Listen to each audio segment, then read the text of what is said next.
ప్రేమించెను కాగా తన అతిథ్య కుమారుడుగా పుట్టిన వాని యందు విశ్వాసముతో ప్రతివాడును నశింపక నిత్య జీవం పొందనట్లు ఆయనను అనుగ్రహించాను.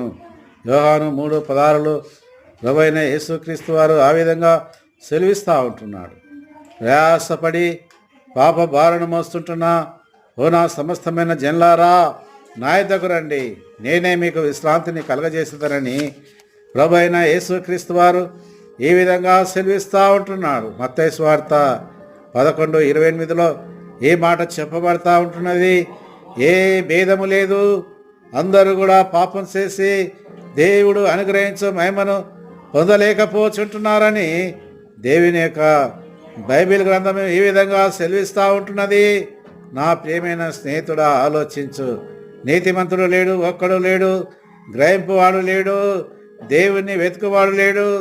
అందరూ త్రోవ తప్పి వేగముగా పనికి మాలిన వారై ఉన్నారని దేవుని యొక్క వాక్యము సెలవిస్తూ ఉంటున్నది.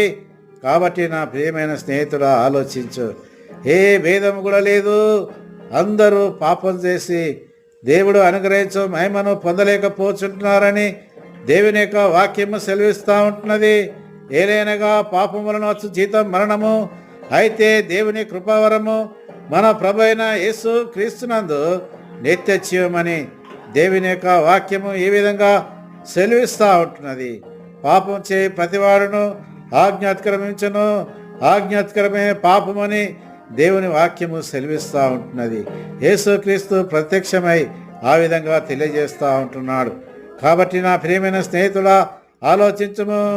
పాపులను రక్షించడానికి యేసుక్రీస్తు లోకమునకు వచ్చు వాక్యము నమ్మదగినది, పూర్ణాంగీకారమునకు యోగ్యమునైనదని దేవుని యొక్క వాక్యము సెలవిస్తూ ఉంటున్నది. మన అతిక్రమ క్రియలను బట్టి అతడు గాయపరచబడెను, మన దోషములను బట్టి అతడు నల్లగొట్టబడెను, మన సమాధానార్థమైన శిక్ష అతని మీద పడెను, అతడు పొందిన దెబ్బల చేత మనకు స్వస్థత కలుగుచున్నది. లేఖనముల ప్రకారము క్రీస్తు మన పాపముల నిమిత్తము మృతి పొంది సమాధి చేయబడి లేఖనముల ప్రకారము 3వ దినమున తిరిగి లేచినని దేవుని యొక్క వాక్యము సెలవిస్తూ ఉంటున్నది. కాబట్టి నా ప్రియమైన స్నేహితుడా ఆలోచించము. యేసుక్రీస్తు వారు నీ కొరకై ఆయన ఈ విధంగా లోకానికి వచ్చి చనిపోయి 3వ దినమున తిరిగి లేచి నిన్ను ఆయన పిలుస్తూ ఉంటున్నాడు.